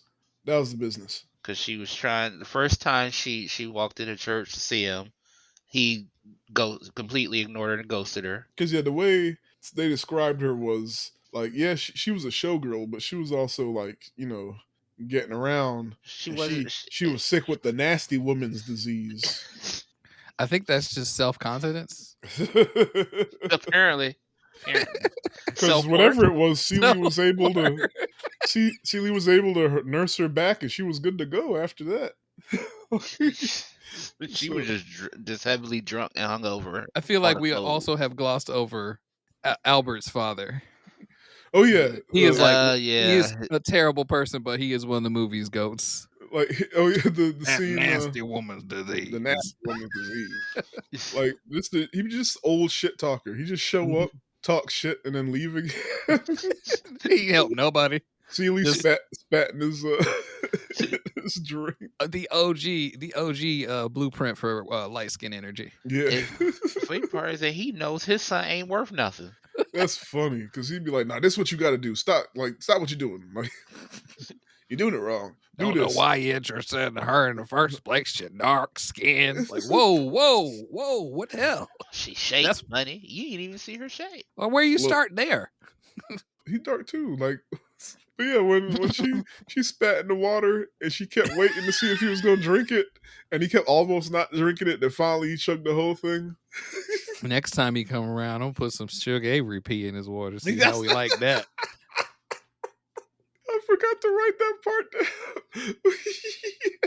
Movie rife with quotes, just full of them. Some Sugar Avery pee. See how we like that. As opposed to, I'm gonna get a food truck at the next convention. Have me lemonade and call it Market Sugar Avery pee. The funny part is you probably have the longest line at the convention. Too long. Hey, that one dude was like, "I'll drink your bath water." He did. Anyway, yeah, so they got drunk and went off laughing in the field somewhere, and like Suge checked the mailbox. I haven't mentioned it yet, but Nettie was never allowed to check the mailbox. Or Celie. Celie was never allowed to check the mailbox because Celie was waiting on a letter from Nettie, and Mr. didn't want her to be happy. He said he booby trapped the mailbox or so whatever. He did something to the mailbox so he would know if she messed with it. So she never did. Suge finds that Nettie has been writing Celie all these years. Mind you, it's been like 37 years at this point or something like that. Like, it's been forever. Yeah, like we're almost at the 40-year mark. Mm-hmm. And this is another moment that like got me. Like, so then we start seeing the flashbacks, and like Nettie says that the couple who adopted Celie's babies, Nettie ended up with them as their like nanny. And then like they like went to Africa and stuff on a missionary trip, but the point is Nettie been with Celie's kids this whole time. And he, like, she even says like, I've been giving them the love that you would give them. And man, yeah, that was a lot. Yeah, it's kind of beautiful. Kind of like the whole movie you've been waiting for some sort of positive something, right? Yeah. And she been taking care of them the whole time, and like she never stopped writing her. The only thing she started writing her less because she realized that Mr. must be keeping the letters from her. So what she did was she would only write on Easter and Christmas in hopes that the letter would get lost in the mail because he'd get more letters from people wishing him Happy Easter, Happy Christmas, or whatever. Or if I had a heart. Really not Juneteenth. Sorry about all this. We just keep attempting to kill Teflon. And that also shows how cruel he was. That you didn't even want her to get a letter from her sister. Well, it was out of spite because she, the whole how she got kicked out and everything. So it was them like, she's like, you never gonna be able to keep me from her, and he's like, bet. Man. So that Celie and Suge realized that Mr. been hiding Nettie's letters from Celie, and like while he and Grady are out drinking, Suge and Celie search the house and find a hidden compartment under the floorboards containing bundles of Nettie's unread letters. So like, bro, like that's just, he's been cruel this whole time. The more you hear about this, the worse it gets. Mm-hmm. So, but down the back real quick. When Suge showed up with the husband, I was weak. Like Mr. and Celie they looked so sad. They were disappointed. They're like, both sad. They're like, all right, we about to come and get some food, right? And like Celie's like, we got coals, and she hits. Yeah, that was the first time they agreed on anything together, right? He like she was Mr. and he's like, yeah, we got coals. You're like, yeah. And then they just came in anyway. I was like, oh, okay. Oh man, but the audacity, like she just like she knew that they'd be upset, but it was like, you gonna deal with it. Yeah. But yeah, the moment passed quick because him and Grady became the bestest of friends. They're cracking eggs on each other. But what they were joking over though. What were they joking over? Oh, they were Because Mister was saying how he slept with her first. Oh yeah, they were like over I who had her and you had her. had That's her. all that matters, that we had her. Now we Eskimo brothers. Hey. I'm like, oh, what? I'm sorry, I don't think that's I'm like, culturally I'm like, appropriate. Mister.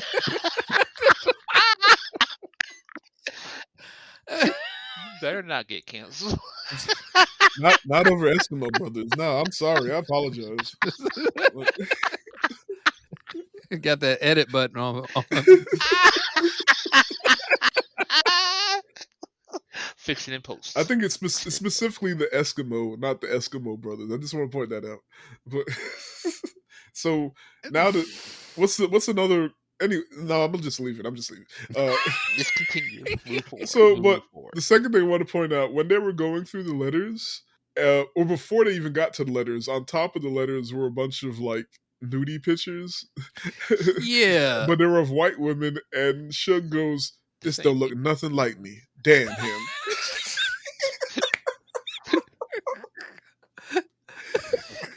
It's not even the fact that it's not her. Like, at least you can sense it, I guess. At least have black women. This don't even look nothing like me. Damn it. So Celie starts reading the letters, and she hides them in books, right? Like she gets so into reading that like she doesn't hear Mister calling her to come shave him, and then he like pops up and slaps her, and then like so now with her new knowledge that he'd been hiding Nettie's letters, and that's all she wanted. She didn't ask for much. All she wanted was to hear from her sister all these years. Like she even was like, maybe she dead. Like, you know, because Nettie said that only death will keep her from her. So maybe she did die. And like Nettie just kind of, or Celie kind of made peace with it almost. But that's the only thing she ever wanted. And that and running off with Suge, right? Yep. Just freedom to make a choice even. Yeah. And now she find out that this asshole been keeping these letters all these years. Rage. And then he came up and like while she was reading one of the letters, like smacked the hell out of her. Like I think he like, I don't know, her nose was bleeding or something. Like he smacked the shit out of her. And now I gotta come shave you. Rage will cure all fear. So Celie sets her mind to kill Mister with the straight razor. And like that whole scene, she building it up, and he's like, "Hey, you ain't done sharpening that razor yet." Every time he made another comment, you could see like the anger welling up in her eyes. But yeah, so she starts to shave him, but then Suge runs in and stops her. I guess she was out somewhere. Suge was out somewhere. She asked one of the random ass kids, like, "Where's Celie at?" Where's Celie at? She fixing it. Shave Mister. And like just that motherfucker gonna die. Right? She's like, "Not today."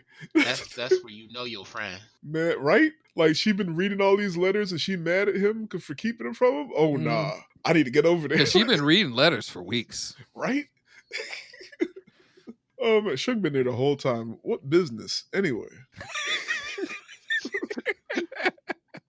Well, she I think she did kind of like, she was like a traveling, like she was like on tour. I don't know. She performed a little bit there, so there's a chance she was kind of going around. Because I think that's the way a lot of the touring musicians used to do, is they didn't go from like New York to New Jersey and such. They go to a place, play a few shows in town, and then head to the next place. Yeah. And do the same thing. It was a little bit easier to navigate. You couldn't get away with it right now. People are too closed in about, oh, you just played a town away a week ago. Like, so it was a week ago and you didn't come. That's right. Because I've heard people who shall not be named not get guests for place that shall not be named because that guest was at another convention within a 300-mile radius within the last 6 months. And there's always contracts that mess that up too. But yeah, so Mr. Mans was shook when he realized what happened, and like he stood up and he just looked at like Celie holding the blade and Suge holding Celie. Cut. Yeah, and like he touches his neck and he's like, all he could do was go, "Damn woman." Women, am I right? Man, when he realized he almost got his neck slit, That's when Whoopi. That was the change in Sealy. That was Yep, the Mm-hmm. right yeah. there. She got that. You ain't gonna let me make decisions. I'm gonna make a big one. Because there's, if you go all the way back to when they were younger, like before Whoopi comes in, before the time skip, and the younger actress was playing Celie, and Nettie was teaching her how to read. At some point, she goes, or Harpo like runs. She's hanging sheets, and Harpo runs through the sheets and knocks them on the ground. And Nettie's like, "You need to stop letting these kids run all over you." And she's like, "That's just the way it is." And Nettie's like, "Nah, you got to fight back." And then I think Sophia says it at some point that you need to, oh yeah, Mm-hmm. you got to bust Mister's head open. So like, they were saying throughout the movie like, you too meek, you got to, fight back. And this was her fight back moment, and Mister was That fight back gonna turn to a whole murder. look. And like Shug didn't want her to send her soul. She's like, "Nah, he ain't worth it. He ain't worth it." Well, she didn't say all that. She was just like, "This razor ain't sharp enough." It's like that look a little bit dull to me. But everyone knew what just happened. And she didn't take her eyes off of him. Celie was focused. I think he saw the look in her eyes, was like, I need to start asking questions with please at the end. Oh man. So at a family gathering, and this is when, it continues. At a family gathering, Celie speaks up against Mister and his years of abuse to the delight of Shug. And this fighting spirit also brings back Sophia's old self. But no, even before that, Shug told Mister that she was leaving and taking Celie with her.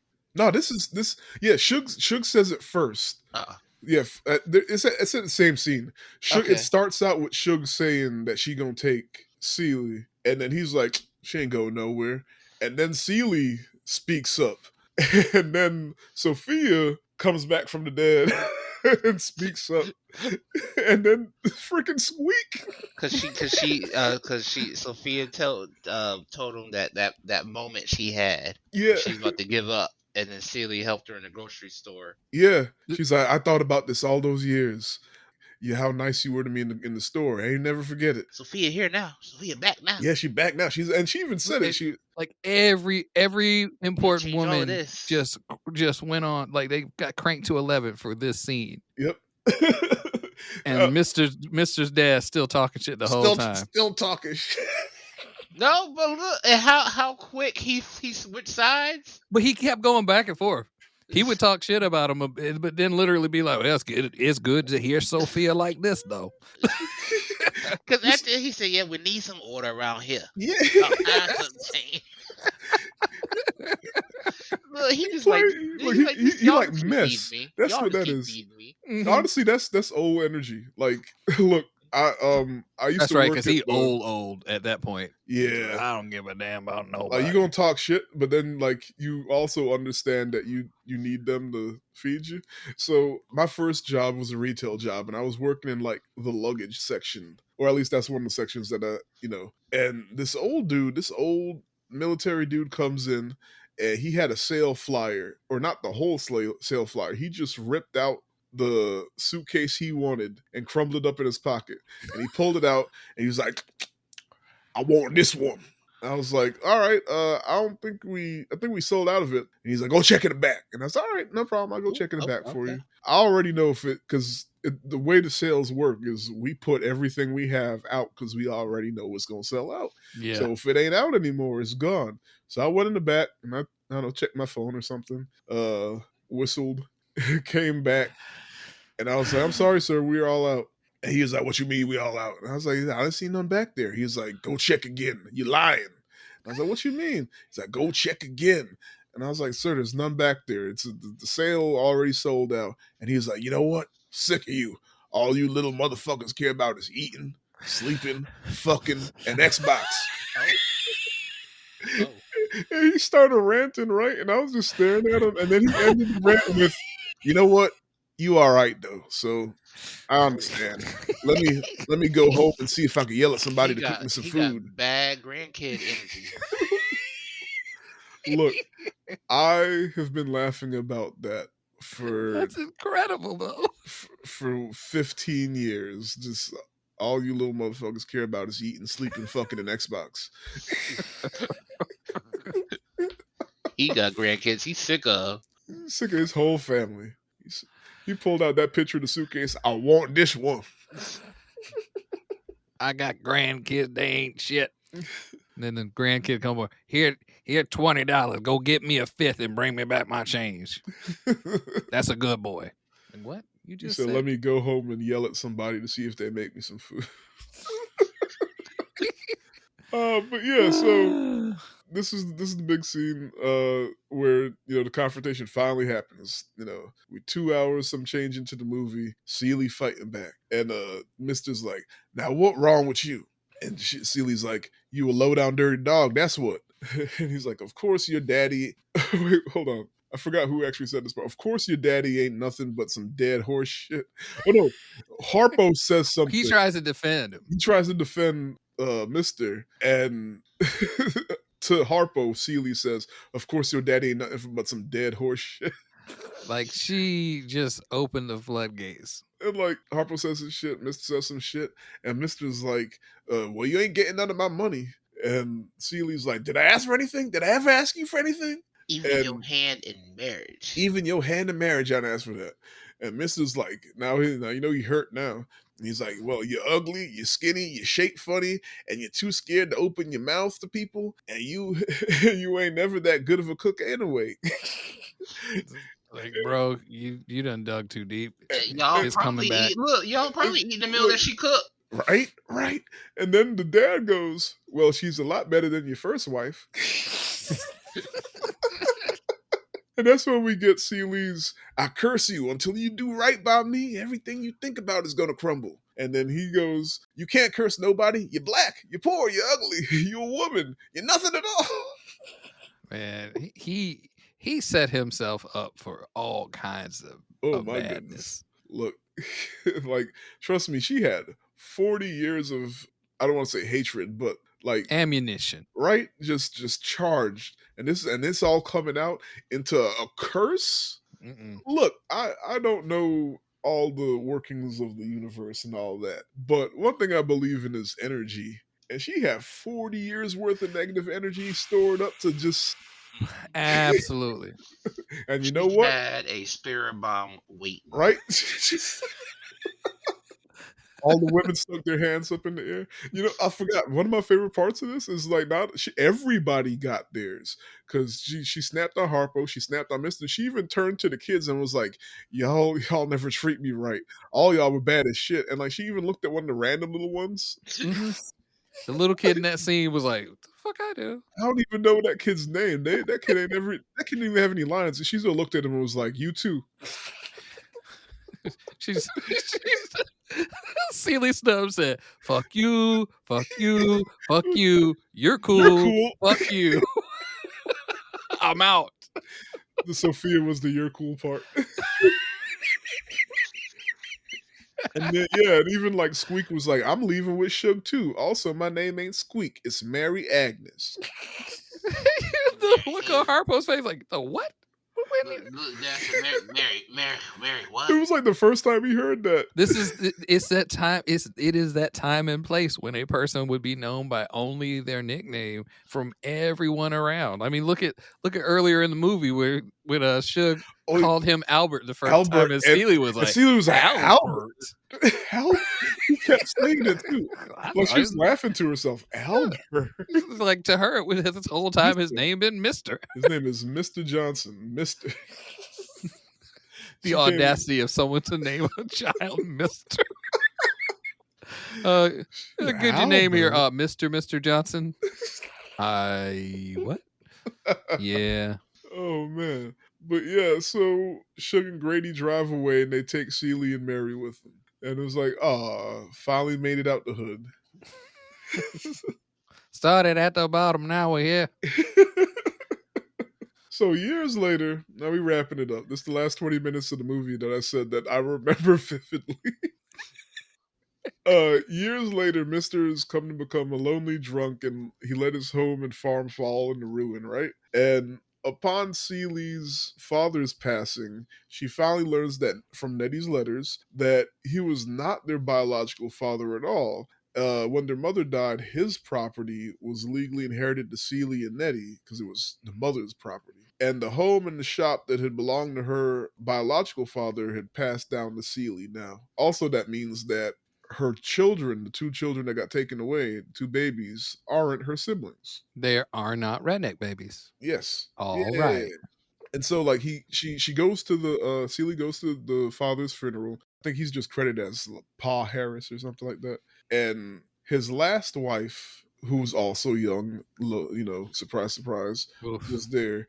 And she asked her, how did he die? She's like, on top of me. Mm, Like, bro. what a way to go. Your old ass. I mean, that's fucked up, but I guess it's more trauma for her. Ugh. Yeah. Yeah. Genuinely. So Celie begins to operate a tailor shop. Harpo makes amends with Sophia, and now they run the bar together. And Suge still performs there when she comes to town. And one day she's singing there and hears the choir singing from her father's church. So I'm glad you brought the father up before because I mentioned that. And like something comes over her and she starts singing a song from the church. God's gonna tell you something. And she heads over, she brings everybody from the juke joint over to the church. Yep. And singing the whole way and just busting to the church singing. Muscle, she muscle gut singing too. Yep. You could hear her from like a block and a half away. The girl in the choir was like, who out there Girl in the choir JoJoing me? tried Right? to keep up, but she could not. She could not. It's funny. She in the choir hearing it like, whoa. And you can tell she coming. Oh, Lord, she coming. Like, but yeah, the song is God's Gonna Tell You Something. And this scene is intercut with Mr. getting the letter from the U.S. Was it Immigration and Naturalization. Yeah, Immigration Naturalization Service addressed to Celie from Nettie because they were technically stuck in Africa because they were there so long, and I guess back then they didn't keep good records. Well, not to mention that the village they were in was basically destroyed. Yeah. So any documents they had were probably there. Oh yeah, she did say that like all the buildings were down in seconds. So they were having a hard time getting back to the US because of that. So remember, and they're singing the God's Gonna Tell You Something song, and like Mr. catches the Holy Ghost or something, like God warmed his heart because he read that letter and decided to finally do right. Like it finally hit him because we see like the farm is a mess, the house is a mess. He just like his dad comes over at some point and he's just laying on the floor drunk. It's a wrap, right? And then he even says it like, ain't no kids in the house no more. The house is dead, and he's just depressed. Celie's curse came true, and so he was like, well, I might as well do something nice for once in my life. And he went and got his secret stash of money because we already saw that he was hiding money around the house. And he paid to get their affairs in order so that Nettie and the children could come back to America. Just a whole coming around of like focusing on the things you've done wrong and trying to change. Yeah, because he hit rock bottom. Remember, you said it. He couldn't even take care of himself. He wanted that curse to stop. Right? Because that's what he wanted. Everybody done left him. He stink. House stink. Clearly, he missed the food. Even the father came over and was like, hey, man, you ain't shit. And he was like, you right. You're right. Messed up. That point when the dad comes over and he's like, you know what you need is a young woman. And he's like, you can go. Because dad has suggested that multiple times. Yep. And this time he's like, nope. And you know what's funny? Dad seems like he's a little bit better with Sophia over there running things. He was doing right. He's like, you need a good young woman. So, all right, Dad. All right. I got you. Okay. It's like that didn't work out the last time I tried. But yeah, so he finally did something good. And then we get the scene the whole movie's been building towards Celie and Nettie's reunion. So like while Mr. watches from a distance, Celie and Nettie and the children reunite and the two sisters bond over like, their little hand clapping game, their patty cake game from when they were kids. And it was real beautiful. And that was the fourth time I cried. Nettie! Celie! She was so happy. Like, it was everybody there was no bad actors in this. Oh my goodness! Like and like Everybody put their yeah, best foot forward and really like made the emotions like intensely man, believable. Whoopi did such a good job. She Like did. especially like this. I mean, everything she did was great, but like the Natty, and now I understand every single Color Purple reference.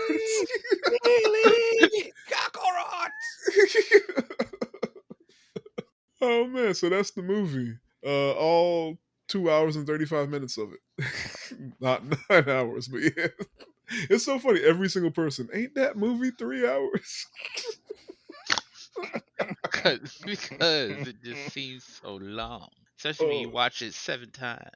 I mean, one thing I did want to point out, I did bring up that Whoopi was a comedian first, but that apparently that's how she got into this because she had a ET joke, and the word got around about her ET joke. So Steven Spielberg, I guess, and some people went to see her, and he liked her so much he wanted to put her in a movie. That's you wild. know You get what's a career off crazy of one ET joke.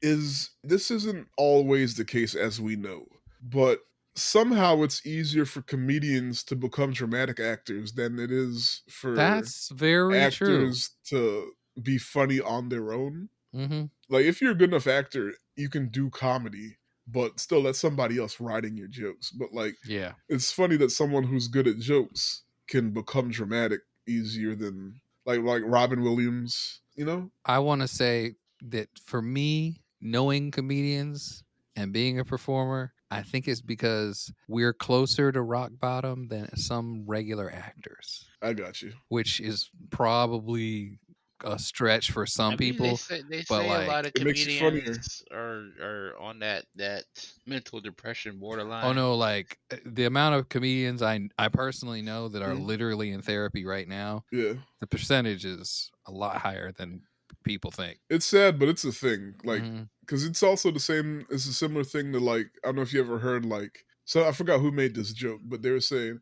I want to give my kids just enough trauma that they're funny, but not mess them up. I don't remember who said that. Dag. I don't remember who said that, but I've heard that. Jesus. Like not totally mess them up, but just make them really funny. Oh God. But yeah. So, what was y'all's favorite aspect of the film? There's so many good lines in Yeah, this movie. Like it is full of extremely good quotes. I've been hearing these quotes my whole life, and Mhm. half of them I didn't realize was from this movie. Whoop, gotta go. But nah, the music. I like the music. Yeah, As the little as it music was was, good. the The music. music's really good. I like the balance between, like I said, it's a really heavy movie, heavy subject matter, but man, it was funny. It really like that comedy and like the tender, not just comedy, but the comedy and the tender moments is trifecta. The comedy, the tender moments, and then like the strong subject matter, like it pulls you through it all.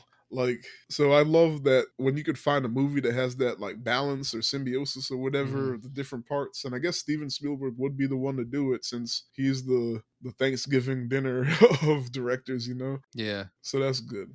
You guys got a favorite scene or quote? I kind of still think, well, okay, it's not a scene, it's not a quote, but it's like just a very funny thing that they did just enough to make it funny and then quit. Harpo falling through the roof. Oh, it's gonna rain on your head. It's gonna rain on you. Like I can't not do it if I'm like out and I know it's gonna rain. That will pop in my head. That's inevitable. But just thinking about also him just having to fix roofs so often and then falling through them. It's just like just can't catch a break. Oh man. Kareem? Well, favorite scene. You can do both, either, whichever. Oh, well, I guess favorite scene was was Suge reunited with her dad. Okay. Yeah. Where he finally Girls gonna tell you something. cause you know me, I love a good music scene. I Okay. love a good music. Everything is coming right scene. You know She was singing one song. stopped when she heard the noise from the church. Yeah. And then I don't know, the spirit started walking or it started moving in her. And she went and whispered to Lawrence Fishburne, and it was all right. We out. Took everybody with her. Whole spot. Bust up in the church. I got you. You got a quote? No quotes. No quotes. All these quotes you don't got. No, I mean, there's a lot. There's a lot of good ones though. I got you. Because there's so many. Yeah. Just and plus over the years you just kind of know them all. I got you. Tim, he didn't watch the movie again, but he's seen it enough that he was on. I did not. I can recite this movie. He said he's seen it all the way through 5 to 6 times. Oh no, I've probably only seen it about 3 times. Well, 4, I guess now. Growing up in a black household with this was one of my Whoopi Goldberg tapes. I recorded almost all of the movies that she had on HBO. And even though I hate Oprah, I liked her in this role. Did we get into why you hate Oprah? I forgot. She's not for black people, and she gaslights. I don't like how she did Michael Jackson and then continued to do Michael Jackson. So that's me. I'm not going to die on Oprah. She only positively interviews white people. Black people, she will bring negative and try to pull you down in some way. And with the whole Maui thing recently, that wasn't how that's not good. She gaslit everybody in her little apology. I think we should all help each other. Like, sir, it makes me feel sorry for people that don't know who they are. What has that got to do with what you did? Yeah, but she's not for black people. She's not. But to bounce off the Oprah thing, if I could do one last weird little thing in there, you can't have Oprah without Gail, and I'll be damned if Gail is not in this movie. Gail King is in the church in this movie. Wait, for real? For real. I'm not making a joke. I'm not making a joke. Gail is all the way. We got Oprah and Gail all the way back. All the way back to 1985. Her first movie. Oprah's first movie. I got to bring Gail. Who's going to pump my gas? Not pump my gas. That's funny. Wow. Okay. But no, the Oprah can't stand. I mean, there's a whole lot. So I don't know. I don't really know which one's my favorite. Just the first ones that's going to pop in my head is Harper, who this woman? and she got look at the laugh. I'm telling you, she likes to cut. I am telling you, she likes to cut up. And maybe it was in the story that the woman had a high voice, but she ain't have to go that far. Her voice is already a little high. That's funny. Oh man! And then threw straight into the water. Who's the MVP character? I would say Seeley's sister. Nettie? All right. Nettie. She had them kids and wrote them letters. She was true to her word. Yeah, you can't beat that. She brought them kids home. She raised her sister's kid. Yeah, and brought them home. Oh my goodness, you're right. I was going to say Suge, but you're right. She tracked them down across the nation. Dang. She didn't have nothing. She didn't have no clothes, no money, barely education, but she did it. Wow. She got it done. She taught them in Africa. She raised them right. She brought them home. They had them Wakanda spears in the back just in case Mister was tripping. Nettie was ready. Nettie was ready. Okay, you're right. Okay, we all in agreement. Yep. All right, not a fun one. Favorite character, but which character are you actually? Favorite character, Suge. All right. Because Suge looked out. Suge looked out. In her way, she looked out. Yeah. It's a bad tie between Suge and Albert's dad. And I think I would be Nettie. All right. Because I would look out. I would look out. I can't think of what character I could be. Or Suge's husband. I'm just here for the good. Is this your family? Okay, how long we stay? I do know who I am. I got it. But yes, a tie for me, characters wise, between Suge Avery and Albert's dad. Albert's dad was a mess, but he owned it. Yeah. But then the character I probably am is Larry Fishburne. Because he's a musician, just chilling He's in a the musician. corner. He knows when to get out of dodge, Yeah. and he's back you up because that whole scene where they were moving the piano, he sure Yeah. wasn't helping move He the wasn't piano, but helping, he was playing the piano. he provided inspiration. He was playing the soundtrack for Harpo pulling the rope. We building the juke joint. Like he building the juke joint. You just helping carry stuff here and there. That's funny. Oh man, favorite character I think is Suge, and it's funny that none of us is going to pick any of the bad men. I think I would be Lawrence Fishburne, just quiet in a corner. Yep. But I'm there. I'm still he was there in the Christmas scene. Like he's a part. He's a family friend. Like he's a part of the community. He's Is there. he possibly the only positive male role model in the movie? I think so. Well, technically, if you want to Grady too, but Grady didn't really do. He wasn't bad, but he was just there. I mean, I'd say Grady's good because he was kind of along for the ride. Like he was supporting his wife. He was supporting his wife. So and he knew when to pack up and go. Yeah, so it was Lawrence Fishburne and Grady were the two dudes that weren't complete pieces of shit. Yeah, I don't think Lawrence was at all because he grabbed the kids and he was always trying to help. Yeah, and he even stuck by Raggedy Harpo. Yeah, I mean, yeah, he's a good friend, but also like he's that friend like he can't fix your scruples. Yeah. Well, back then everybody was a piece of shit, probably. So yeah. Oh, it seems like everybody's in that town. Yeah, that's because you got the religious leader ignoring your daughter. Yeah. Ooh. Yeah.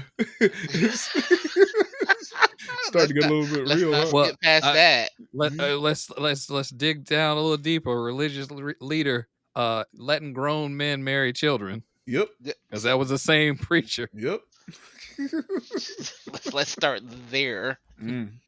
Well, Georgia. What no good people in that village at all. For women. All of them. Yeah. Damn. They just trying to survive. Yeah, but favorite Sugar or Sophia, and I hope I'm Lawrence Fishburne. I know I'm not Mister. I know I'm not Pa Harris. I would hope. I could be a little bit of Harpo, but not the bad part of Harpo. I don't want to claim it. I'm not. I ain't hit nobody.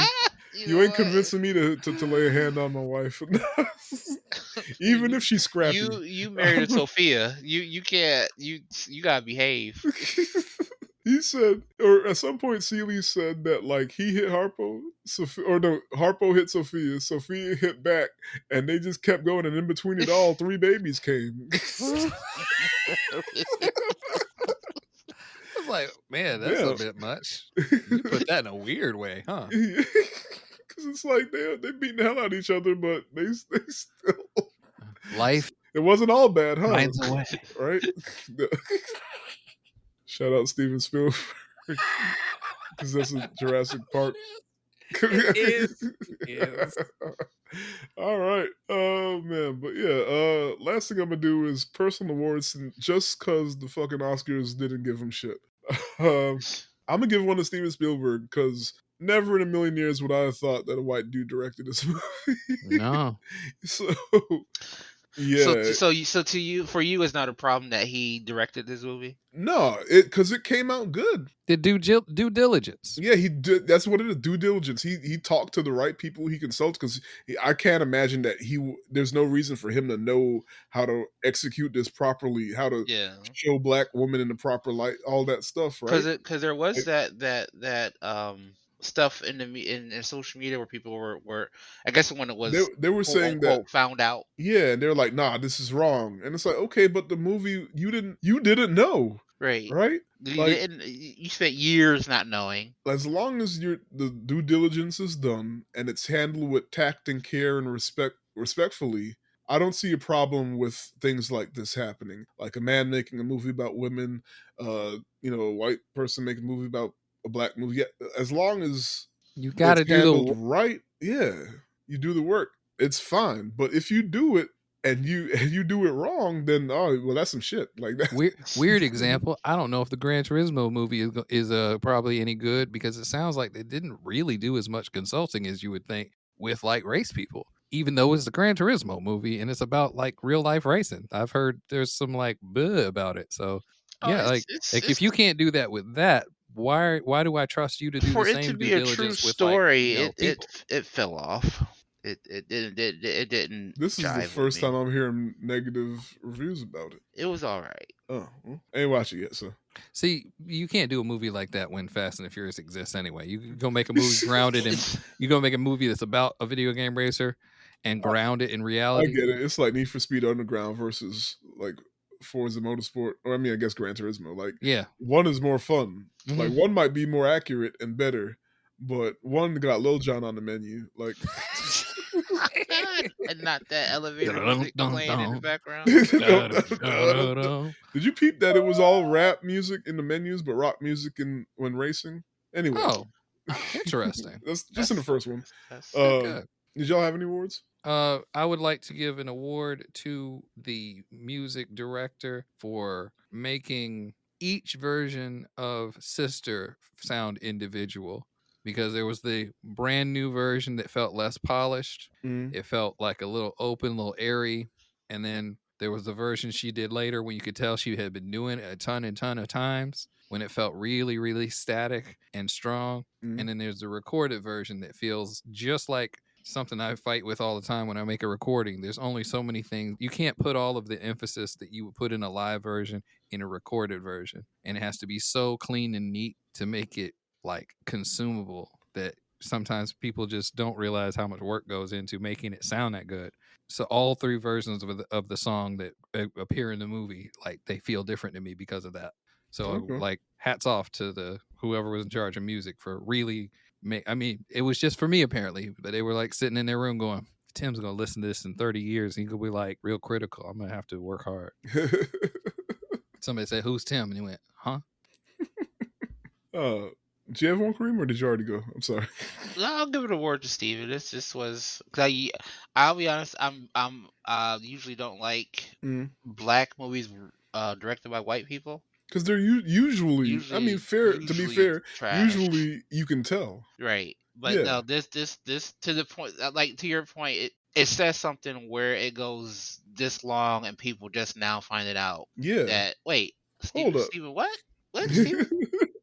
To me, that says something. That says a lot. That wasn't Mario Van Peebles' daddy.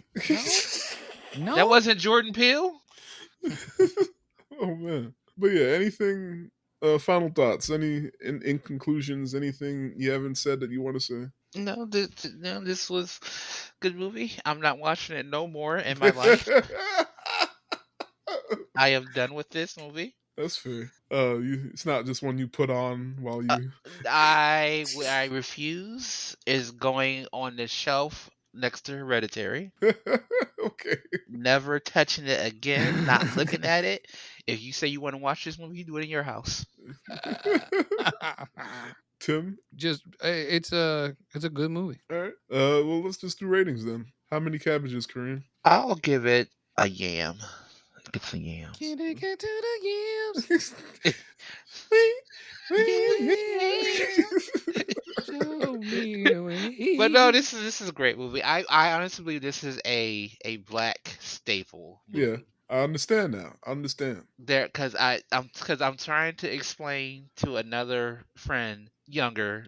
There are black staple movies that you just have to see as a black person to make yourself a whole black person. Yeah. I understand.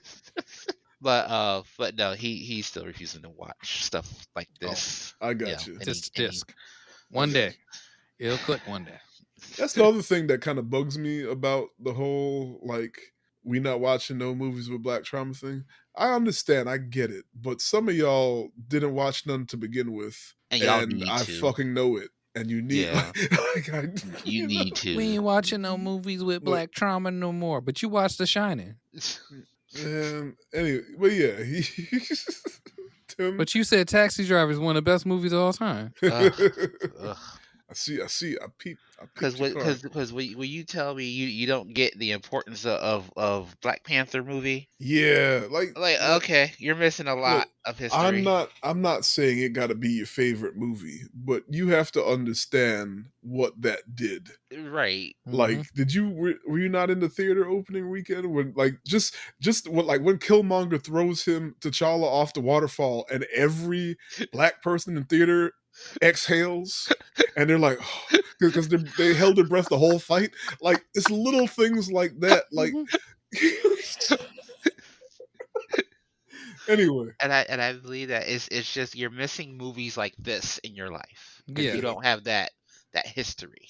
I got you, Tim. I'm gonna skew my regular rating thing for the recommending. Mhm. I'm gonna skew That's that out good. of the way. I'm gonna use the numbers. Okay. I'm gonna give this a 9.9 out of 10. Okay. I don't normally use numbers, but like you said, everything's there. The music, the skewing together comedy and the tragedy, all the contextual things that I've like Which really I think figured is a out like very black recently. thing when you think Hmm. about it. Like Oh black no, like that like is the why are black experience. people so funny? Because Hmm. and it's like we done been through a lot of stuff, and You like you gotta have to be. laugh through some of it. You got Yeah. to. If you laugh It'll too it'll hard, you have to run. it'll eat you alive.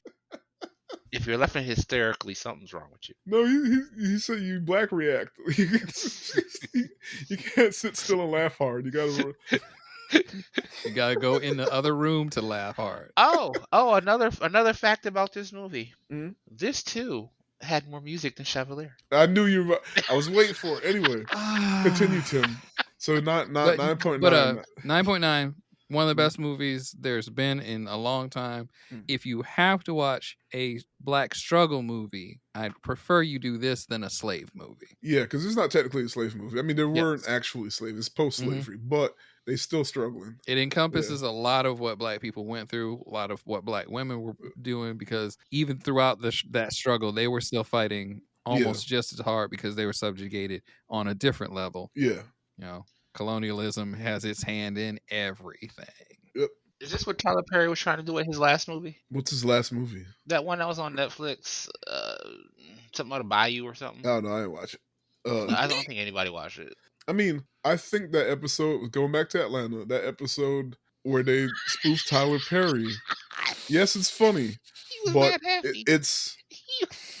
I thought that was beautiful because a lot of people either they're dumb or they're lazy or they just don't get to that point to understand nuance. And it's either a I love Tyler Perry or I hate Tyler Perry thing. And it's like, nah, it's a nuance thing where yes, he can improve his quality while still doing good in the community kind of thing. Like so, Yeah. like and that Atlanta made the joke like he was like, "You're a bad director." He's like, "I'm a philanthropist." Like like both can be true. I don't even think he's that. Anyway. Back to this. I'm at least going to give it a 9 out of 10, which is a masterpiece for me. Did it change my life? At the moment, it does, but sometimes I gotta wait and feel like if it really. I think it can get that 10 out of 10 though. I just have to sit and think about it some more. I watched this in the middle of the night. So, but it has such a significance. I'm not against 10 out of 10 at all. I'm just thinking about it. But yeah, I was going to say I would buy the DVD, but like I said, it's always been in my collection. It's always been in my collection. Yeah. So that's the show, guys. Plugs. None. None. Don't follow Kareem. Tim. Oh, Same thing as always. D&D Sluggers this, D&D Sluggers that. I put a EP out last month, and I've been adding more songs to it. It's sadder than it's ever been, but in a somber, sullen, reflective way, not in a like "Where's my hug" way. Yeah. sad in a beautiful way. Like I was listening to it. I'm not like, man, I really need to like. I got to drive down North Carolina right now and save him. Yeah. But the emphasis being on this winter time of ours is rough, and we should all just sort of reach out a little bit. But check that out. Bandcamp, SoundCloud, or not SoundCloud, but Spotify is about to dump. I won't make any money off Spotify next year. You have to have 1,000 plays to get any money on any song. 1,000 plays. I think it might have even been 1,000 plays a month. So I'm not gonna make no money. Well, that's wild. I average like 75 plays a month, and that's over my entire catalog. It's never been great for me. It's gonna be worse next year. I won't make any money. So Bandcamp, Patreon. I'm not to the point where I need anybody to Venmo me $5 every 3 weeks, but definitely if you want to help out with musicians nowadays, you really need to share their music with other people. Don't listen to them on your Spotify playlist if you absolutely have to. Find anything else pays better than Spotify. YouTube pays better than Spotify. Or Okay. just buy their music directly. If they got any kind of merch, t-shirts, whatever. You don't like t-shirts, buy one for your friend and give it to them. Like simple stuff. We're like glorified t-shirt salesmen, so help us out. All right, guys, and you can follow the podcast at SGBK Podcast on Threads, on Blue Sky. Email us at sgbkpodcast@gmail.com. And we start our holiday movies next week. I think the first one up is Jingle All the Way. It's not a tumor. I didn't look and see where it's streaming yet, but Christmas time is here, yeah. Interesting fact. What's up? I am not a holiday movie fan. Oh, you finna be, because we got to get you on some of these episodes. So I'm barely a holiday person. My birthday's in the middle of all this mess. Oh man. Let's see if we can find a holiday movie I like. Yeah. Warm Okay. me up. All right. Maybe you Alright. just gotta enjoy it with us. Like, maybe that's the key. Just drink some eggnog. All right, y'all. I'm gonna go find some food. Yeah, same here. Everybody take care. Bye.